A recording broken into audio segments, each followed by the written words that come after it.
Informasi lainnya, potensi pendapatan asli daerah tahun ini diperkirakan turun drastis hingga 50% usai terdampak COVID-19. Komisi 2 DPRD Banjarmasin memanggil Badan Keuangan Daerah Kota untuk meminta penjelasan soal pendapatan asli daerah PAD yang dikabarkan menurun drastis di masa pandemi ini. Ketua Komisi 2 Ahmad Faisal Haryadi usai rapat dengar pendapat dengan Badan Keuangan Daerah Banjarmasin menyatakan memang benar potensi PAD turun fantastis antara 30 hingga 50% jika pandemi COVID-19 tidak cepat usai. Karena itu pihaknya berpikir keras bagaimana Pemko mengatasi masalah ini dan bagaimana menyiasati agar kehilangan itu tidak terlalu besar. Jadi sampaikan tadi bahwa kisaran antara 30-50% potensi kehilangan PAD kita. Nah ini kan kita jadi berpikir keras bagaimana strategi pemerintah khususnya Pemko Banjarmasin ini dalam hal tanda kutip mensiasati potensi PAD yang kemungkinan besar akan hilang sekitar 30-50% bahkan. Artinya apakah sudah ada langkah konkret dari pemerintah kota untuk bisa mencari jalan sehingga PAD kita tidak terjun bebas.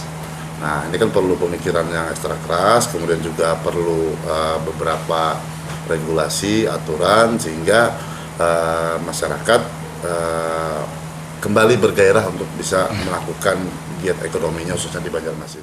Politisi Partai Amanat Nasional ini menyatakan Pemko harus melakukan langkah konkret untuk mengurangi besarnya penurunan PAD tahun ini. Kalau tidak ada langkah dan kebijakan serius, dipastikan PAD akan terjun bebas dan program pembangunan akan terpengaruh besar. Pihaknya menyetujui bila ada regulasi yang harus dibuat di masa pandemi ini, tujuannya supaya gairah ekonomi kembali bisa bergulir dengan baik.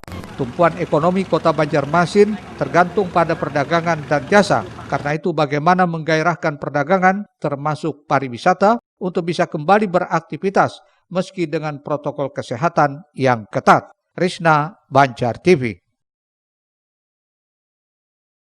Sementara itu pengelolaan pajak parkir kini sudah diserahkan ke Dinas Perhubungan.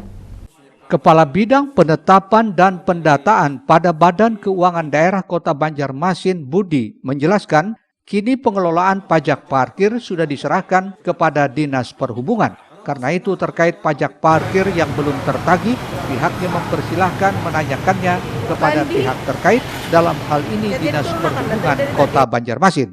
Ini tadi setelah ada pertemuan dengan Komisi 2 dan dari beberapa dewan ini mempertanyakan pertama masalah pajak piutang pajak parkir sebesar 1,7 miliar itu, dan hasil itu dari hasil temuan BPK dan itu sudah diserahkan sesuai dengan tupoksinya di Dinas Perhubungan Kota Banjarmasin.